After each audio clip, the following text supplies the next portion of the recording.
نحمده ونصلي على رسوله الكريم اما بعد فاعوذ بالله من الشيطان الرجيم بسم الله الرحمن الرحيم رب اشرح لي صدري ويسر لي امري واحلل عقدة من لساني يفقهوا قولي السلام علیکم ورحمۃ اللہ وبرکاتہ۔ صراط مستقیم میں آپ سب کو خوش آمدید۔ پیچھے سبق میں ہم نے پڑھا تھا کہ اللہ تعالیٰ نبی پاک صلی اللہ علیہ وآلہ وسلم سے مخاطب ہوتے ہوئے فرماتے ہیں کہ آپ ان سے پوچھئے مشرکین مکہ سے آسمان اور زمین کا رب کون ہے؟ کہہ دیجئے اللہ ہے۔ پھر کہیے کیا تم ایسے معبودوں کو اپنا کارساز بنا لیا ہے جو اپنے بھی نفع و نقصان کا اختیار نہیں رکھتے؟ پھر پوچھے کیا نابینا اور بینا برابر ہو سکتے ہیں؟ کیا اندھیرے اور روشنی برابر ہو سکتے ہیں؟ یا جنہیں ان لوگوں نے اللہ کا شریک بنا رکھا ہے انہوں نے بھی اللہ کی مخلوق کی طرح کوئی مخلوق پیدا کی ہے جو ان پر مشتبہ ہو گئی ہے؟ آپ کہیے کہ اللہ ہی ہر چیز کا پیدا کرنے والا ہے اور وہ اکیلا ہے، زبردست ہے۔ پھر اللہ تعالیٰ فرماتے ہیں کہ اللہ ہی کی ذات نے آسمان سے پانی برسایا جس سے وادیاں اپنی اپنی وسعت کے مطابق بہنے لگ گئیں، پھر نالے پر پھولا ہوا جاگ آ گیا، اور جس چیز کو وہ زیور یا کوئی اور سامان بنانے کے لیے آگ میں تپاتے ہیں اس میں بھی ایسا ہی جاگ ہوتا ہے۔ اسی طرح اللہ تعالیٰ حق اور باطل کی مثال یوں بیان فرماتا ہے، جو جاگ ہے اور وہ سوکھ کر زائل ہو جاتا ہے، اور جو چیز لوگوں کو فائدہ دیتی ہے وہ پانی میں رہ جاتا ہے۔ اسی طرح اللہ تعالیٰ لوگوں کو سمجھانے کے لیے مثالیں بیان کرتا ہے۔ پھر اللہ تعالیٰ فرماتے ہیں کہ جن لوگوں نے اپنے پروردگار کا حکم مان لیا ان کے لیے وہ بھلائی ہے، اور جنہوں نے نہیں مانا اگر وہ سب کچھ انہیں میسر آ جائے جو زمین میں ہے بلکہ اتنا اور بھی، تو وہ سب کچھ دے کر اللہ کی گرفت سے بچنے پر تیار ہو جائیں گے۔ یہی وہ لوگ ہیں جن سے بری طرح حساب لیا جائے گا، اور ان کا ٹھکانہ دوزخ ہوگا جو بہت ہی بری جگہ ہے۔ اللہ تعالیٰ فرماتے ہیں کہ بھلا وہ شخص یہ جانتا ہے کہ جو کچھ آپ کے پروردگار سے اتارا گیا ہے وہ حق ہے، اس شخص ایسا ہو سکتا ہے جو اس حقیقت سے اندھا ہے؟ مگر نصیحت تو دانشمند ہی قبول کرتے ہیں جو اللہ سے کیا ہوا عہد پورا کرتے ہیں اور مضبوط کیے ہوئے عہد کو نہیں توڑ ڈالتے۔ ہمارا آج کا سبق آیت نمبر 21 سے لے کر آیت نمبر 25 تک ہے، تو آج کا سبق شروع کرتے ہیں۔ بسم اللہ الرحمن الرحیم۔ الذین یصلون ما امر اللہ بہ ان یوصل ویخشون ربهم ویخافون سوء الحساب۔ اور جن روابط کو اللہ نے ملانے کا حکم دیا ہے انہیں ملاتے ہیں اور اپنے پروردگار سے ڈرتے ہیں اور بری طرح حساب لیے جانے کے خوف کھاتے ہیں۔ اللہ تعالیٰ کی ہدایت قبول کرنے والوں کی ہی صفات بیان کی جا رہی ہیں۔ ان آیات میں اللہ تعالیٰ فرماتے ہیں کہ ایسے لوگ اللہ تعالیٰ سے کیا ہوا عہد پورا کرتے ہیں اور مضبوط کیے ہوئے عہد کو نہیں توڑ ڈالتے، اور جن لوگوں سے جن روابط کو اللہ تعالیٰ نے ملانے کا حکم دیا ہے انہیں ملاتے ہیں اور اپنے پروردگار سے ڈرتے ہیں اور بری طرح حساب لیے جانے سے خوف کھاتے ہیں۔ اللہ تعالیٰ کے ساتھ کیا گیا عہد وہ عہد ہے جسے ہم عہد العصد کہتے ہیں، جو ہر انسان کی فطرت میں رائج کر دیا گیا ہے۔ جب انسان یہ محسوس کرتا ہے کہ وہ اللہ کے عطا کردہ رزق پر ہی پرورش پا رہا ہے اور اسی کی عطا کردہ قوتوں کو استعمال کر رہا ہے، تو اسے از خود یہ معلوم ہونے لگتا ہے کہ بندگی کے لائق بھی صرف وہی ہو سکتا ہے۔ آیت نمبر 22 والذین صبروا ابتغاء وجہ ربہم وَأَقَامُوا الصَّلَاةَ وَأَنفَقُوا مِمَّا رَزَقْنَاهُمْ سِرًّا وَعَلَانِيَةً وَيَدْرَؤُونَ بِالْحَسَنَةِ السَّيِّئَةَ أُولَٰئِكَ لَهُمْ عُقْبَى الدَّارِ۔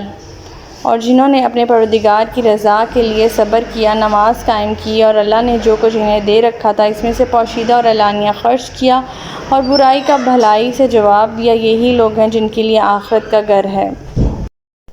مزید اللہ تعالیٰ ایسے لوگوں کی مثال بیان کرتے ہوئے فرماتے ہیں کہ یہ لوگ راہ حق میں پیش آنے والی مشکلات کو ثابت قدم سے برداشت کرتے ہیں، اللہ تعالیٰ کی مقرر کردہ حدود کا خیال رکھتے ہیں، اللہ تعالیٰ کی رضا کی خاطر اپنے نفس کی خواہشات پر کنٹرول رکھتے ہیں اور ساری زندگی صبر سے کام لیتے ہیں، خواہ وہ امیر ہوتے ہیں یا غریب ہوتے ہیں، اللہ تعالیٰ کی راہ میں خرچ کر یدرعون کا لغوی معنی دور ہٹانا اور پرے کرنا ہے۔ اس لحاظ سے اس جملے کے دو مطلب ہیں، ایک یہ کہ جب ان سے کوئی برا کام ہو جاتا ہے تو وہ بعد میں اچھا کام کر کے تلافی کر لیتے ہیں کیونکہ نیکیاں برائیوں کو دور کر دیتی ہیں۔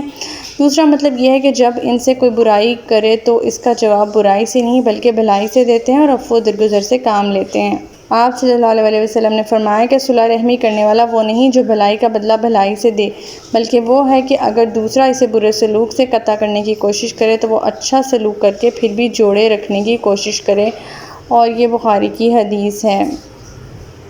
آیت نمبر 23 جنات عدن يدخلونها ومن صلح من آبائهم وأزواجهم وذرياتهم والملائكة يدخلون عليهم من کل باب۔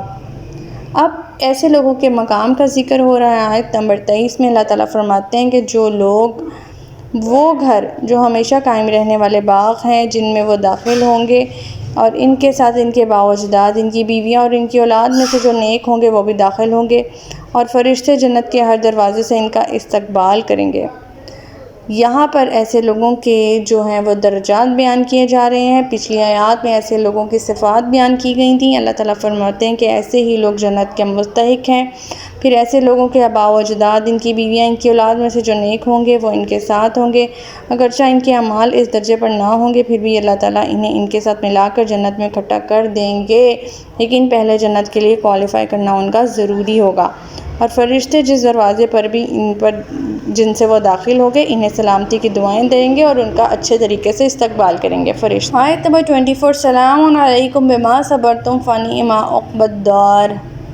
اور وہ کہیں گے کہ تم پر سلامتی ہو کیونکہ تم دنیا میں مصائب پر صبر کرتے رہے، سو یہ آخرت کا گھر کیا ہی اچھا گھر ہے۔ آیت نمبر 25 والذین ینقضون عہد اللہ من بعد میثاقہ ویقطعون ما امر اللہ بہ ان یوصل ویفسدون فی الارض اولئک لہم اللعنۃ ولہم سوء الدار۔ اور جو لوگ اللہ سے کیے ہوئے عہد کو مضبوط کرنے کے بعد توڑ دیتے ہیں اور جن روابط کو اللہ نے ملانے کا حکم دیا انہیں کاٹ دیتے ہیں اور زمین میں فساد برپا کرتے ہیں، ایسے ہی لوگوں کے لیے لعنت ہے اور ان کے لیے آخرت میں بہت برا گھر ہے۔ اب یہاں پر اپوزٹ لوگوں کی بات ہو رہی ہے۔ پچھلی آیات میں ایسے لوگوں کی بات ہو رہی تھی جو اللہ تعالیٰ کا تقویٰ رکھتے ہوئے اپنی زندگیاں بسر کرتے ہیں۔ اب اس کے مخالف، اس کے اپوزٹ وہ ان لوگوں کی بات ہو رہی ہے جو اللہ تعالیٰ سے کیے گئے اپنے عہد کو توڑتے ہیں اور جن روابط کو اللہ تعالیٰ نے ملانے کا حکم دیا انہیں کاٹ دیتے ہیں۔ مزید یہ کہ وہ زمین میں فساد برپا کرتے ہیں، ایسے لوگوں کے لیے لعنت ہے اور آخرت میں بہت ہی برا گھر ہے۔ ہمارا آج کا سبق یہیں تک تھا۔ اللہ تعالیٰ سے دعا ہے کہ اللہ تعالیٰ ہمیں قرآن پاک کے احکامات پر عمل پیرا ہونے کی توفیق عطا فرمائے۔ اللہ پاک ہمیں ہدایت دے کہ جس کے بعد گمراہی نہ ہو۔ ربنا لا تزغ قلوبنا بعد إذ هديتنا وهب لنا من لدنك رحمة إنك أنت الوهاب۔ سبحانك اللهم وبحمدك نشهد أن لا إله إلا أنت أستغفرك وأتوب إليك۔ السلام علیکم ورحمۃ اللہ وبرکاتہ۔